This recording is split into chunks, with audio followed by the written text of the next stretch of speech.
Hello and welcome to Pastor's Perspective, sponsored by Calvary Chapel, Costa Mesa. My name is Brian Perez. Thank you so much for joining us on this Friday, February 16th, 2024. We are here live until 4 p.m. Pacific time.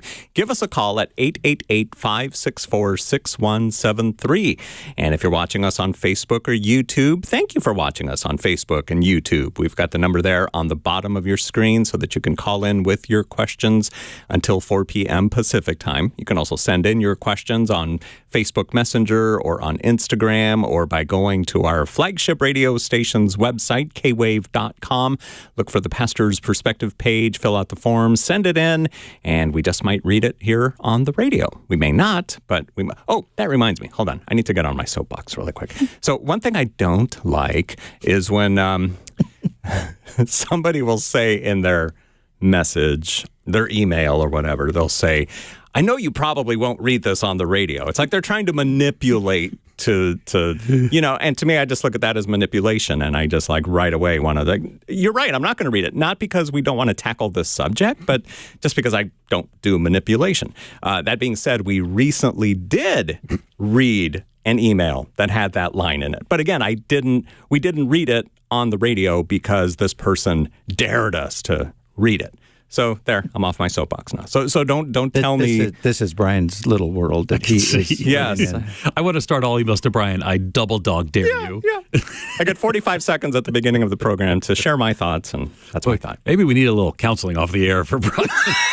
No, a lot of counseling. Maybe a whole weekend's worth. Anyway, so we're here live today. Who's that voice that you hear? Who is that other than Brian Broderson, the senior pastor of Calvary Chapel, Costa Mesa? Say hi, Brian. Hi, Brian. Hi. Hi, Brian. Hi, Brian. I mean, I can say hi, Brian. You can.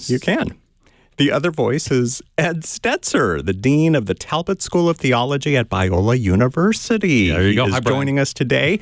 He is, you can say hi, Brian's. Yes, exactly. Plural. Who planned that? Who planned to have two Brians?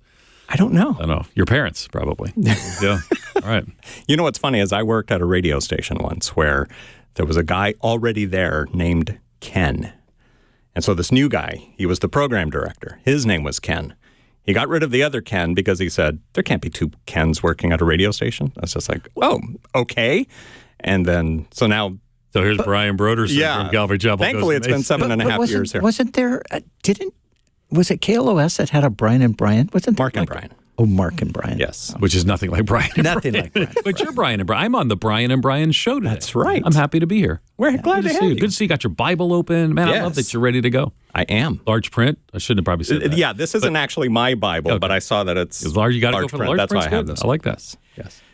So, Ed Stetzer, Sure. my friend, it's good to see you. Good to see you, my friend. You've lived in Orange County now for, maybe 7-8 months? Yeah, something like that. So I see you're wearing a full-size parka jacket. It's winter. Because it's cold It for is you. winter It's here. cold for you. Yeah. All right, and did people know that you weren't feeling well, or is that a secret?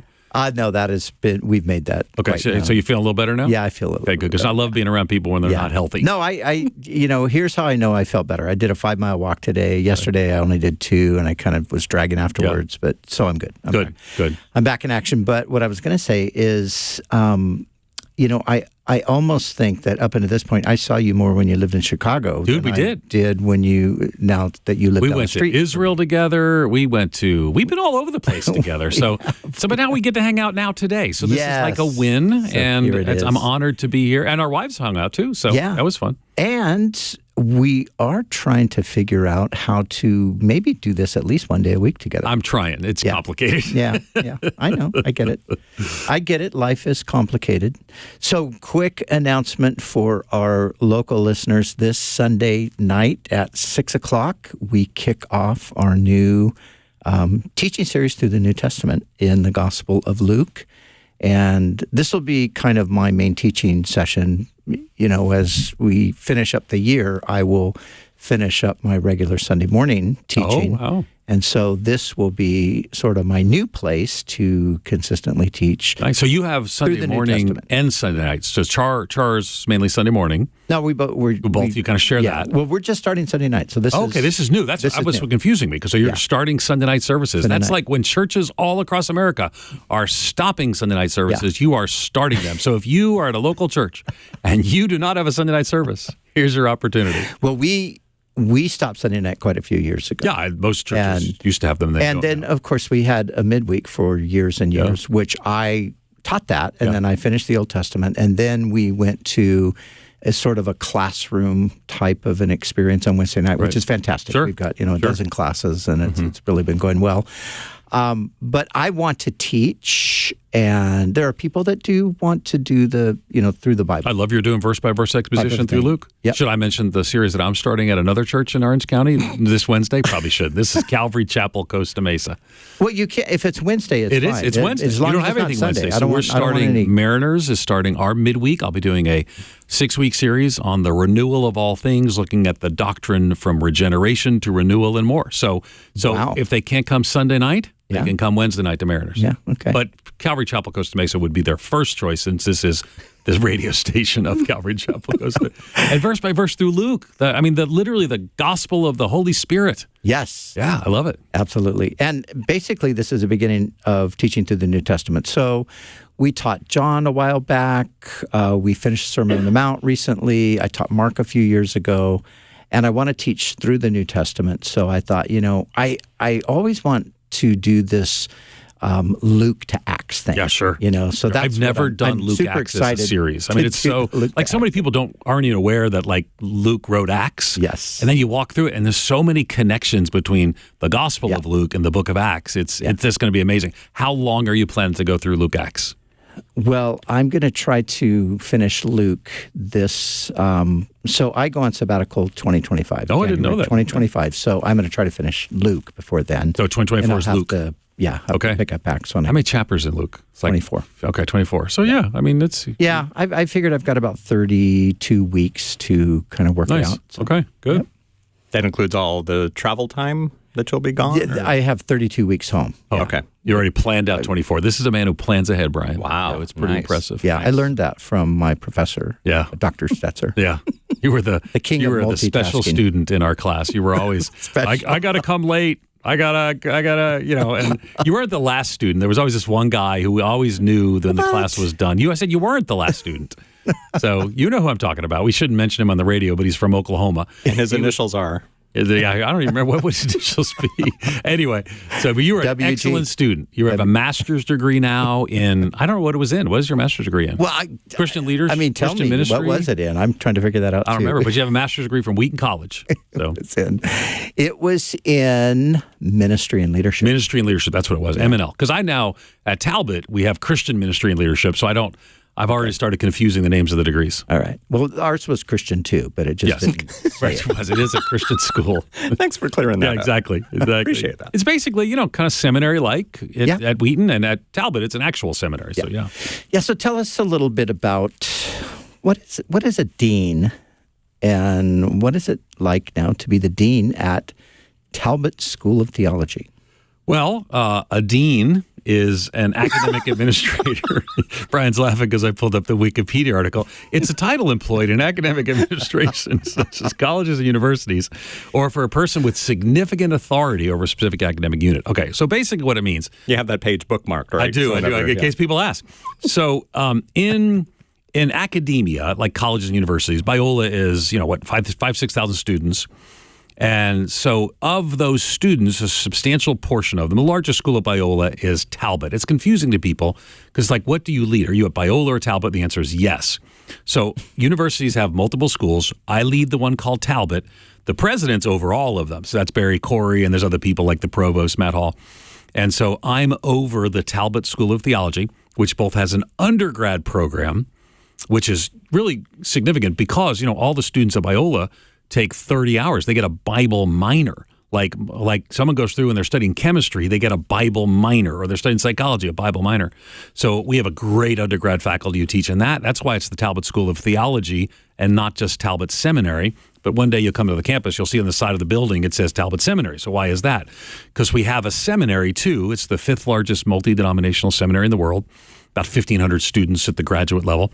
And so then together, that makes up the Talbot School of Theology, and I'm the dean, and you were supposed to come to the inauguration, and you didn't. And I was sick. I know, you texted me. I was at home just feeling sorry for myself. Because you know how I love being around sick people. So so that would be great if you But I did watch it online, and I thought it was an excellent service. I thought Dr. Corey was fantastic. Yeah, he's great. And your friend and fellow pastor, Eric Geiger, did a really nice...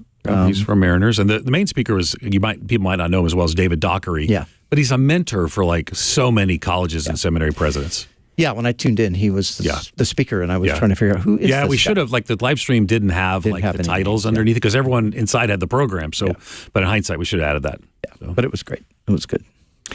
If you are here locally listening on our flagship station, K-Wave, you also know that Ed does the program called Ed Stetzer Live. It airs What a Saturday. creative title we have. Yeah, I know.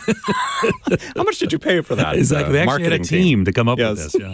It's Saturday mornings at 9 o'clock. It's a call-in program, and you do the program live most of the time. Do you have a guest tomorrow? Do you know what your topic is yet? Or do you walk in Saturday morning and they say... Here, meet Fred. He wrote a book. Yeah, no, it's going to be awesome tomorrow, and so I don't Ed remember. pulls up second bookmark. I'm drawing a blank. Wait a sec. Tomorrow it's right here. Like it's right here. Tomorrow, stay with me, is February 17th. February 17th, and that's going to be Tim Pickavance, and Tim is a philosopher. And see, I knew that all along. I'm not looking at my computer. People at YouTube could see this, right? So okay. Hi, YouTube. Sorry about that. For those of you on radio, so we have, we're going to be talking to Tim Pickavance, just kind of about the philosophies of the day that have become, so many ologies out there. And we're going to talk through some of them, help people think wisely about how to respond. And then we got others. We got Sean McDowell and John Merritt coming up, Set Adrift, Tom Rainer coming up after that. So, and these are all, we're on the Moody Radio Network, and we partner. And we're so thankful for the partnership at K-Wave, and that's how we're on in Southern California. So we're super excited with that. So. Yep, Saturday morning, 9 o'clock, and you can call into the program. Not this phone number here. It's a different phone number. Wouldn't that be funny? They're calling in, yeah. Oh, they have. Yeah. Oh, they really? have. Okay. Yeah, well, and I've been here on Saturday mornings. They call in, and I have to tell them, no, it's a different number. Here it is. All right, but our number today is 888-564-6173. 888-564-6173. Brian Broderson and Ed Stetzer here to answer your questions. Shall we do one that was sent in online? Did they preface? Did they start by saying you will not share this? This is not radio. one of those, but it is kind of. You have a piece of paper. What is this? 1997? I'm old school? Yes, okay. Yeah. Okay. This is how I do it. Sorry, I just blurt things, Brian. This is why you like having me on the show. I'm a blurter. Anyway. I keep Xerox in business. There you go. Is Xerox still in business? I don't know. It is, and hole punch too. And hole punch. Yes, very serious. Yes, the hole punch. Yes. Okay, so Scott wrote in, and he says, I was listening to the Wednesday program, and neither of you were here on Wednesday, but a lady called in asking if the Palestinians of today are the same as the Philistines in the Bible. After you asked questions for clarification, you said yes. Well, that is not true. The Philistines in the Old Testament were probably Greek origin, possibly related to the Sea Peoples who invaded Egypt in 1500 BC, and possibly the Phoenicians. The Palestinians of today in the West Bank area, or in the West Bank, are Arabs. There have been many invasions and migrations in Israel and the Middle East since the Old Testament times. I only comment because to answer yes identifies the Palestinians with the Philistines, who are always bad guys in the Bible, so therefore justifies calling the Palestinians the bad guys today. Indeed, Hamas is an enemy, but the Palestinian people should not be written off as an enemy. I believe there are more Christians in Palestinian-controlled areas than in Israel. Some Palestinians are our brothers and sisters in Christ. In any case, there should be humanitarian concern for Gaza and the West Bank. Well, all I can say is, had Ed or I been on this program, we would not have answered yes, because this person is correct. The people today known as Palestinians are not the ancient Philistines. But an interesting thing, Ed, maybe you saw this recently, some research was done, some DNA research, and what they are discovering is that Palestinians, although, yes, many of them have Arabic origins, their DNA is very diverse. And what's showing up is that they actually do have relations to some of the ancient people in the land. Maybe not the Philistines, but the surrounding. Yeah, there's not countries. what we would say. Again, I'm not an expert on the DNA of Philistines or Palestinians for that matter. But what most people would say, there's not a direct line. No, but some of the nomenclature actually could be related. But again, there's fuzziness that's there. Yeah. But let me say that all that I just heard, that we should be concerned about the lives of humanitarian issues and more. I don't think we disagree with any of that. No, I think that's good. And we've been to Israel together. We've engaged with Palestinian Christians. Yep. I think while we were there, we engaged. I'm trying to remember. We both done multiple trips. Yeah. So, and I recently had the head of the largest evangelical seminary in the Middle East, who's Palestinian, in my office, and so.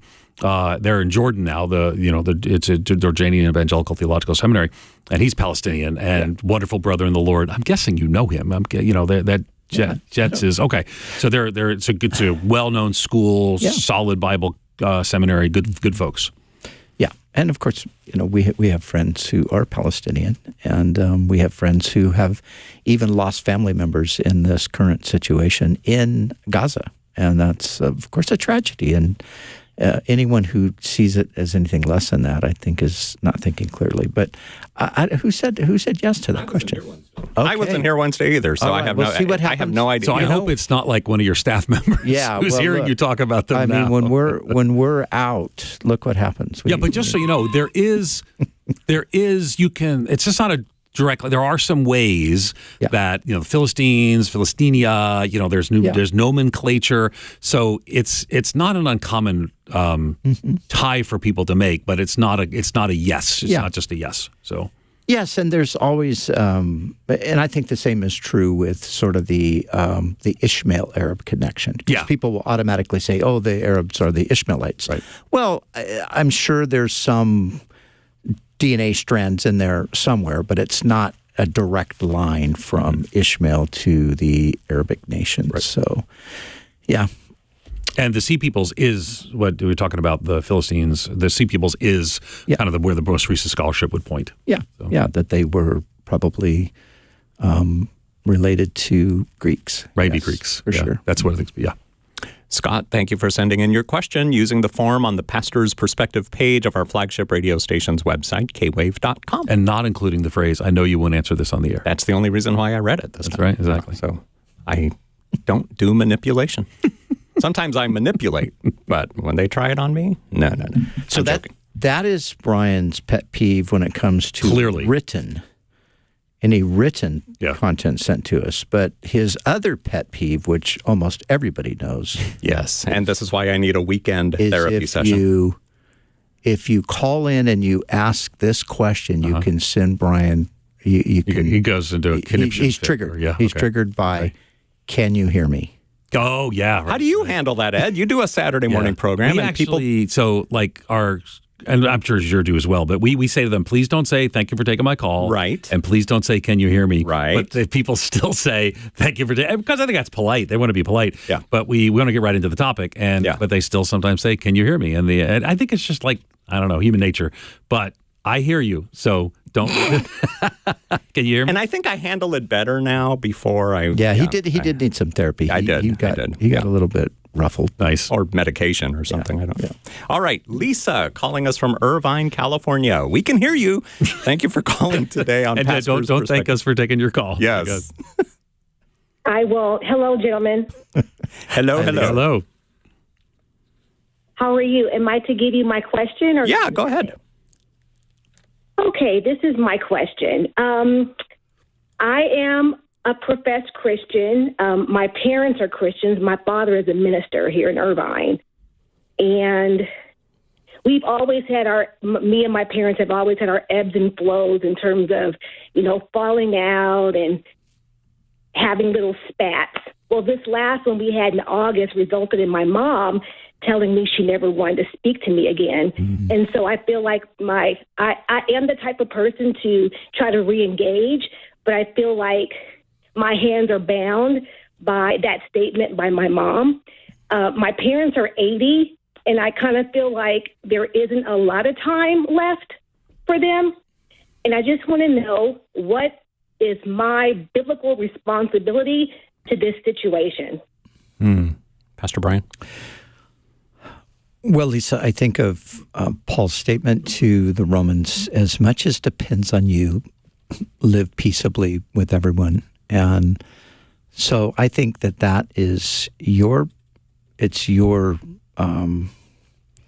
responsibility to seek to do that. Now, you can't force your mother to change her mind, but I think you can just continue to extend the olive branch, so to speak. You could, just reach out in little ways that maybe would soften her up and eventually open the door for you guys to be fully reconciled. I think the thing you don't want to do, if you can avoid it, is you don't want them, as you said, they're 80, you don't know how much longer they're going to live. You don't want to risk, if you can help it, them passing away and you guys still having not resolved this kind of stuff. So, and sometimes, you just have to come and just apologize, even if you didn't really feel like you did anything to apologize for. I don't know if you've had this said, but I've had times where the Lord has said to me, go apologize. And I'm like, well, wait, what am I going to apologize for? Don't worry about it. Just do it. Right. Because you're just seeking to make peace is what you're doing. So maybe that's something that you would do. Yeah, I would say that a phrase that really was helpful for me years ago, someone said to me that the person is more important than the point. Mm-hmm. So someone's making a point, there's a point of contention, and with your parents' age, you're not going to have them too long regardless.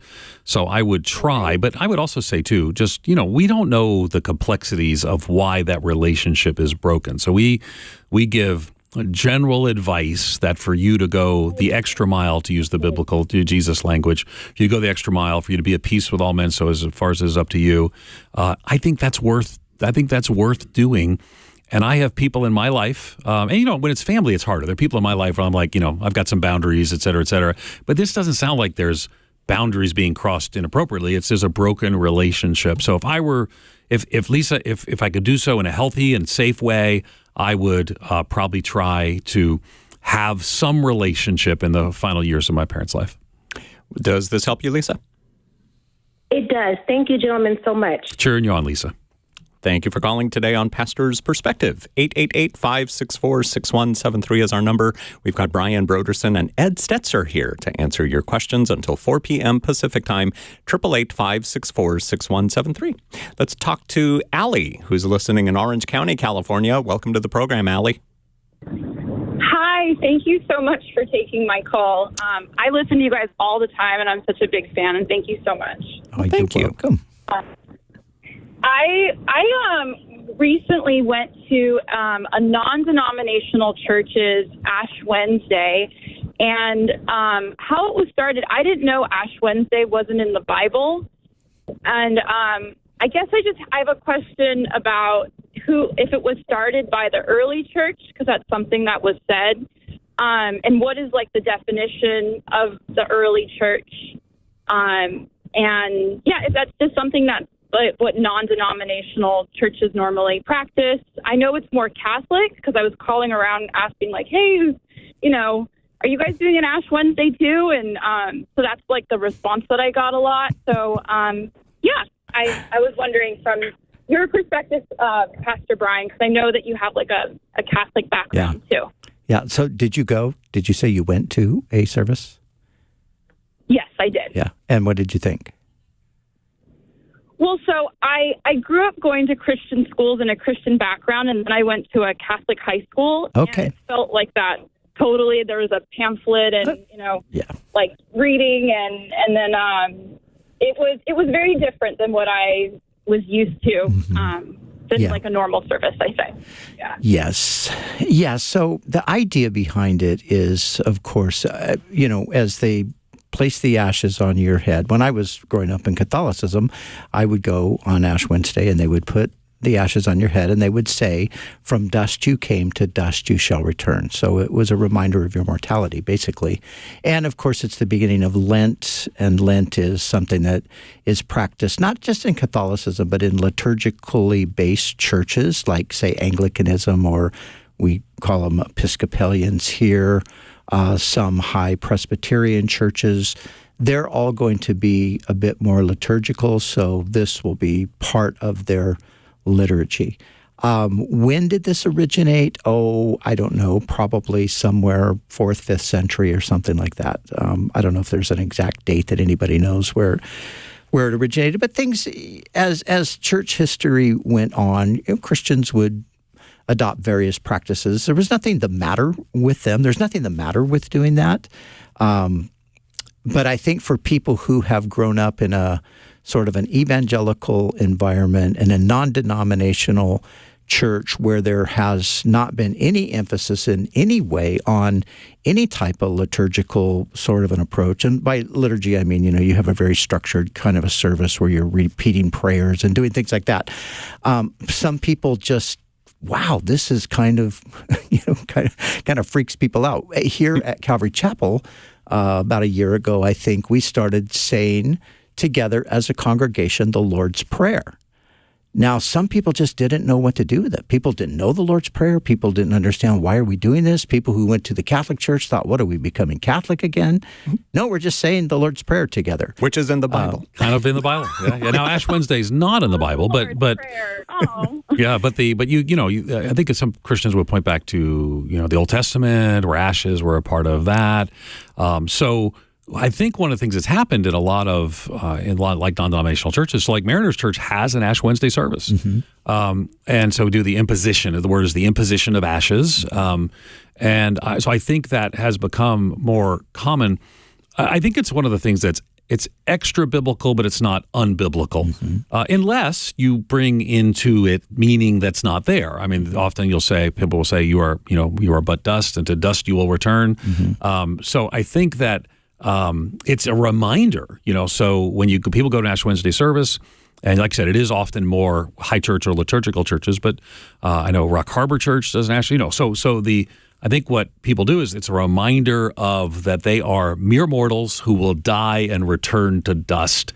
And if that causes you to look to the Lord, it doesn't kind of get you caught up with, works-based salvation or anything of that sort, but just reminds you of the beauty of the gospel and the temporal nature of our human bodies. Well, praise God for that. Yeah, and I think that's good. And I think, I know in my experience, it's like a younger generation that grew up in very, the non-denominational church. We call that low church, like low church expressions. So they got music and they got preaching, that's all they got. That's got, yeah. But a lot of the kids that grew up in that, they have been attracted to some of these more ancient practices. Including my daughter. I just talked to my daughter on the way here, and she's engaged in more of an Anglican tradition. And there's a certain beauty to that they appreciate. So there's absolutely nothing the matter with it, like Ed said, unless, of course, you were to turn it into something that's non-biblical. And I don't think you will find any church practicing an Ash Wednesday service that's doing that. Yeah, in evangelical church, in kind of that Bible-believing space, Yeah. Now, Allie, I think you said you were visiting this church. Do you have a church home? I listen online, and then I've been going to them recently. So, cool. Yes. Okay. Kind of. Yeah. Yes, kind of. Yeah. Well, Calvary Chapel Costa Mesa is an amazing congregation. Yes. So I'd say that. And you live here in Orange County, so we would love to see you, especially on a Sunday night when Pastor Brian Broderson now starts his going through the New Testament. That'll be this Sunday is the first one, February 18th at 6 p.m. You can get details at cccm.com. Something I'm excited about talking about is the intertestamental period. Oh. Because there's 400 years between Malachi and Luke. Was he silent? well, have to wait to see. A lot of things are going on. A lot of things are going A lot on. of crazy things are Yes. going on. But Bring on the Maccabees. Yeah, we'll talk about it. You're going to talk about that this Sunday. Oh, yeah. Awesome. All right. Allie, thanks for your phone call. We're going to take a quick break, and then we'll be back with more of your questions. We've got Brian Broderson and Ed Stetzer, the Dean of the Talbot School of Theology at Biola University. They're both here till 4 p.m. Pacific time to answer your questions at 888-564-6173. Grab an open line. If you're watching on Facebook or YouTube, you can call us. The number's right there on the bottom of your screen. It's 888-564-6173.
We are back on Pastor's Perspective. Thank you so much for listening on the radio on this Friday afternoon/evening, or maybe you're watching us on Facebook or YouTube, or maybe you listen on a podcast. Either way, thank you so much.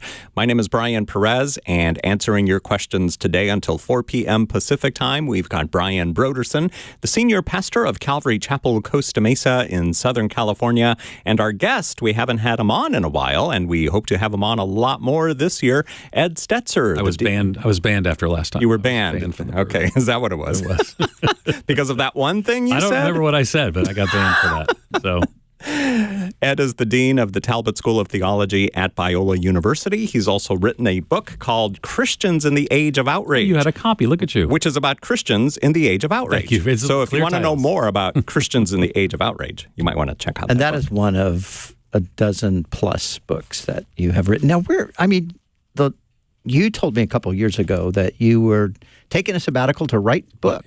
Thank you very much Where for having are me on they? the program, everyone. God bless. We'll see you next time. Where are those books? So I just had a recent conversation with my publisher and got a new deadline. So this summer, the current state and the future of evangelicalism, what's our path forward, will be turned in by August 31st. Okay. Or I'm in trouble with my publisher and my agent and a few other people. Yeah, because as that well. book that book came out a while ago. Yeah, I know. Christian It's Age been of been 5 years since I that published 2019? a book. No, 2018. Is that 2018? So 5 years since almost coming on 6 years since I published a book, and I'm like a professor. Yeah. But- you made us read that book in our class. Made us read. You mean you had the blessing and the privilege? My heart poured into that We book. had to read it. Did you find it helpful? I did. I enjoyed it. I thought it was excellent. Good. See, there you go. There you Yeah. go. I was And I think fishing for a I compliment. think it's still relevant today. I think, too, well, the great thing about writing a book on outrage in 2018 is you got a straight run. I figure at least for the rest of this year, it's election year, everybody's going to be mad. So maybe 25 people are like, I don't want to read about outrage anymore, but there's plenty of outrage going on. So, All right, 888-564-6173. Speaking of outrage, Uh-oh. yeah, wow, that escalated quickly. well, I do think we should. We had a conversation earlier this week about the Super Bowl ad that he gets us at. Yep. And Ed has been personally involved with the folks who have put these ads out for a few years during these events. Are they at big sporting events or just the Super Bowl? No, all kinds of big sporting events. All kinds, yeah. Okay. Yeah. It's mainly sporting events and regular TV as well. They ran some ads on regular TV. Okay, so as you well know, Ed, there's a bit of controversy over this past this one particular ad that showed where the people were washing. The foot washing thing, yeah. Yeah, the foot washing thing. I saw it. So, so can you give our listeners a little bit of perspective on that? Well, so involved. Let's talk about what the word involved. I was the advisor, so I would, advise along the way. I think the ad, there was one in the Super Bowl last year, and the campaign is you have to think of in terms of like a box, and inside this box, the creative people in the campaign are trying to create ads that cause people to want to explore more about Jesus. And, that's the desire, is that people would explore more. So they see an ad, they go to the website, think like back the three of us are old enough to remember the I Found It campaign. Mm-hmm. You'd see these bumper stickers, Campus Crusade did this, and you'd say, well, I found what? And then they'd give you more information. But back then there wasn't the internet. It wasn't a big thing. So in this case, you watch the ad, and then you go to the website, and the website has more information about the ad, like the practice of foot washing, in this case, of the ad there.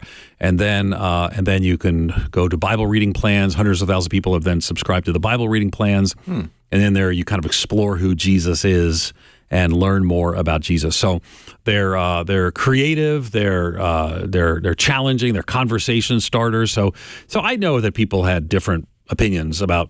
And I get that. I had opinions about this as well. But I hope that our listeners around the water cooler this week with people who didn't know Jesus were talking and saying things like, well, would you like to learn more about Jesus? Would you like to know more? Because, the campaign's the campaign. They're going to, do as they want to do. But man, can you imagine the millions of conversations that could flow out of that, and the followers of Jesus at all of our wonderful churches in Southern California were saying, hey, let's talk more about Jesus. You want to learn more about Jesus? Let's get together and talk more about Jesus. So that's my hope, is that I think it's a lot, people can be, well, I wish you would have done this. I wish you would have done that. And again, I'm just an advisor, and, I advise. I don't have to take all my advice. I don't take all my advice. But I would say that my hope is that the focus of, D.L. Moody was someone who once said, I don't like the way you do evangelism. And he said, I like the way I do evangelism better than the way you're not doing evangelism.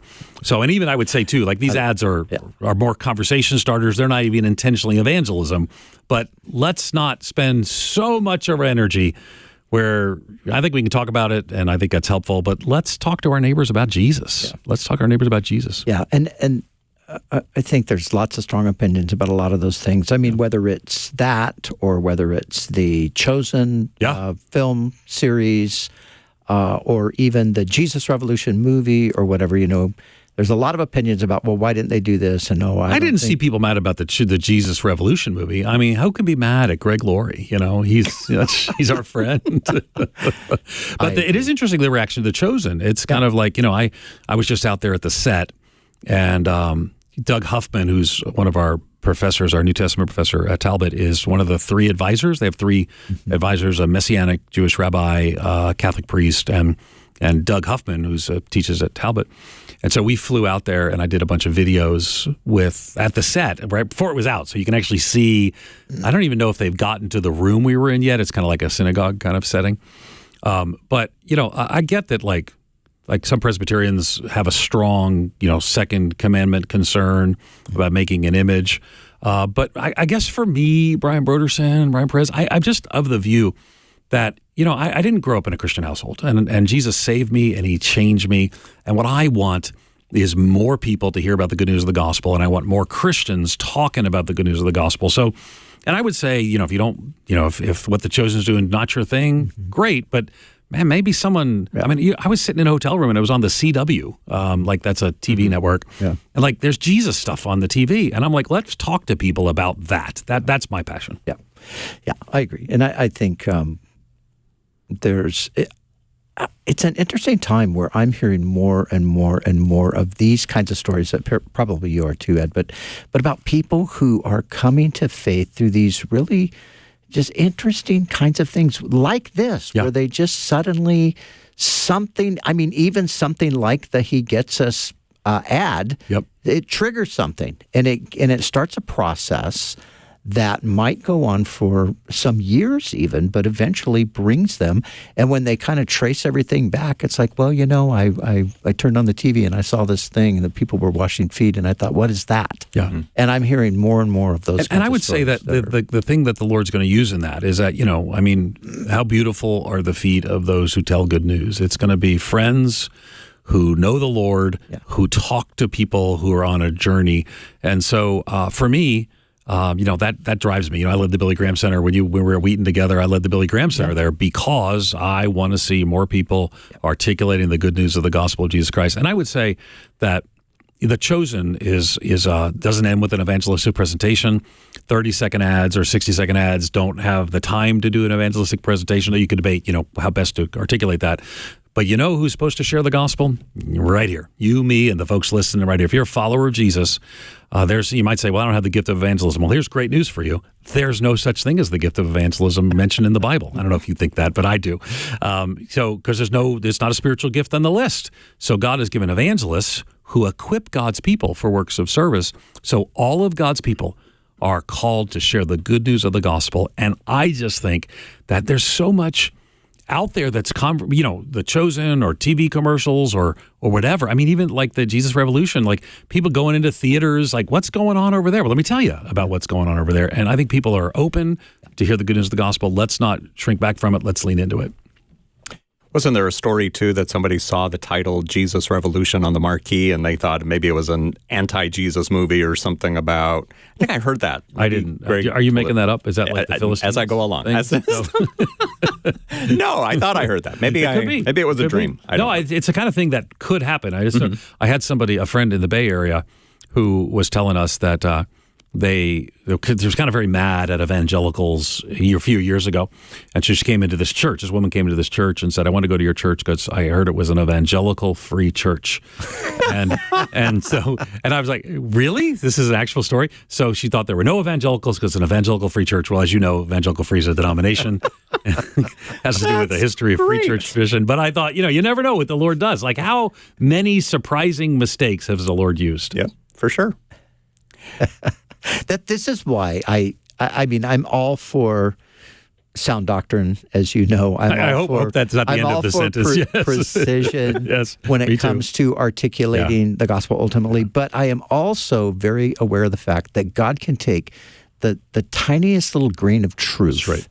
That's right. And He can use it to plant that seed that will eventually... Well, I think that's why, we just rejoice that the gospel's shared and hopefully join in the sharing of that gospel. For sure. 888-564-6173 is our number. Let's go to Houston, Texas, where Anthony is listening on the K-Wave app. Thank you for downloading the app, and thank you for calling us today. Are you a former Californian? Is that how you knew about our radio station? Yes, sir. I actually grew up in Burbank and was blessed to go down to Diamond Bar and see Raul Reese and also Ryan Reese, the Whosoevers, and I love Calvary Chapel. Very cool. Well, thank you for downloading the app, and thanks for calling today. What's your question? Praise God for you guys. I love hearing your show, and I have what I would think is a good problem. I'm actually trying to just get locked into a home church. I was away from the Lord for a long time, and, He brought me back, and it's never felt so great. When He first led me back, He led me to a non-denominational church in the area, which was great. They had a Sunday service, which was awesome. But I was looking for something for a Wednesday and a Sunday, and when I did that, I found a Southern Baptist church, a little smaller, something I was originally where I was saved was a smaller church like that. And I've been serving at both, attending at both. The bigger one now has a Saturday and Sundays, and I'm just trying to see if I need to be accountable to one church or if I could attend both, or what you guys could suggest is the best option to go moving forward. All right. Ed Stetzer, what do you say? You know, it's a more common question than it used to be. And I think in part, we were talking about you starting the Sunday night service and preaching through Luke, is that, 30 years ago, churches had Sunday morning, Sunday night, Wednesday night. So you didn't have different options. But my guess is that you would be thrilled to see people like when I came did the, I forget what it's called, but the Wednesday night thing at your church at Calvary Chapel, Costa Mesa, there were some people, the Mariners from came over, and I was happy to see them because we don't always have a Wednesday night service. I think for me, I do think that I want Christians to be in a covenant community in a local church. In other words, there are two places in the New Testament where it says put them on the list. It's actually referring to widows, but there's a list, and I want people to be perceived of by a congregation as being a part of that congregation for care, for accountability, even for church discipline and more.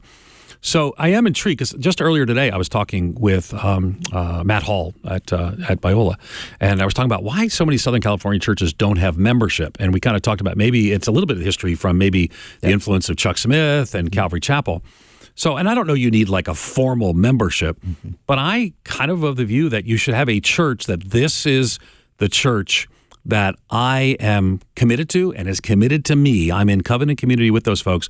And then I think it's great to come by like people do and learn from another church, et cetera, et cetera. But I do want to know. I mean, we could even you maybe answer Anthony's question first, like get your thoughts on it. But I do want to know a little bit about the history of no membership as well, because that's true at all kinds of churches in Southern California, which is different than the rest of the country.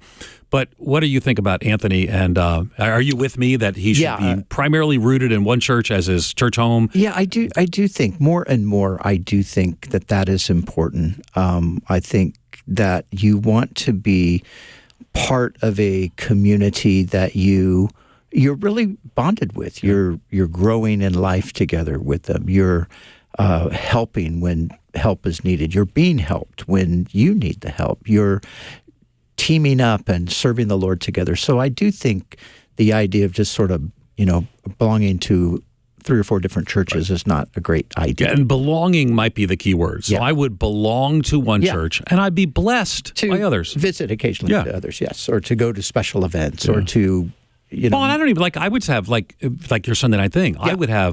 I would rejoice if someone from my church, Mariners, were to come say, I want to learn through the book of Luke. Yeah. But at the same time, just as if someone might come to the Wednesday night thing I'm doing at Mariners, I would want them to identify as part of your congregation under the pastoral care leadership. I mean, I think a church is a covenant community of people. Yeah, I agree. Plus, it also gets complicated when it comes to tithing. Are you going to do 5% here, 5% there? Or? Yeah, I guess he didn't ask about that. Maybe he's just got given, he's independently wealthy and he's given all kinds of... In that case, yes. So can you tell me about the... is that okay to go... I do think that you're onto something. I do think that it was probably the influence of Chuck and Calvary Chapel that led to this sort of... So the conversation I had today, maybe an urban legend, is that we know Chuck came out of the Foursquare, and I've consulted and worked with the Foursquare. Pastor Jack kind of contract with me several years, and they do have they count. They have to turn in their numbers each year, and there's an apportionment that sort of comes out of that as well. And what I heard today was Chuck sort of just didn't like that, so they don't have membership because that was that. And I think there's a lot of truth to that. Okay. And I think with Chuck too, it was a come as you are, and Chuck didn't want anybody to feel any kind of pressure. Makes sense, Chuck was a non-pressure guy. So if you got to sign up and become a member, to him, it feels like pressure. And that was, if we all watched Jesus Revolution, we know. So how do you think of people at Calvary Chapel, Costa Mesa as part of the family to whom you pastor and you serve? You're accountable. They're accountable to you. Well, this is what Chuck would say, and this is kind of what we've always done. Even though I think now we probably think a little bit more along the lines of not membership, but we want to see people committed. Chuck would say if you regularly attend, if you give, and if you serve, you are a member. Okay. That was how membership was understood here. Okay. And then you're we're in community together. We're caring for one another. We're bearing one of those burdens. There's 30 commands in the New Testament you can't do unless you're in some sort of close relationship with people, and that's how it takes place. So I would be among those. I go to Mariners. We don't have membership. I would be among those who prefer a more formal membership, that you go through a class and you articulate that this is my church home, and we kind of commit to one another that way. But again, I get. Yeah. And I think right now in our history, I think we're probably in the middle. I think we're somewhere, because I think the younger generation guys, my son, I think they, although they're not saying, hey, we need to have a membership, I think they think more in terms of, we want to know who's with us. We want to know who's here. Because it's part of, we're committed to one another. Because I think part of the challenge, and just in Southern California, we're talking about our churches, is the remarkable, and Anthony, this is what we wouldn't want for you, and because it's probably true in Houston here, is the remarkable level of consumerism that we don't want. We don't want you to say, well, I'm not really happy with the music over here. I don't like this sermon series, so I'm going to go over there. We want you to get into a church, dig into that community, be in fellowship and covenant community with them, serve, get through the hard times and the good times, and to make that your home, the church home. There's a reason we call it a church home. This is home for us. That would be my advice to Anthony, is to have a church home and then to have church friends. I think you can do both. Yes. And it, when you really dive in and that becomes your home, there's something to that is, it's a beautiful thing. And, that's been my experience over the years of pastoring churches and having these really bonded communities where, I have people today that I used to pastor over 30, even close to 40 years ago, who I'm still their pastor. Yeah, even though they have their pastor that they love. Yeah.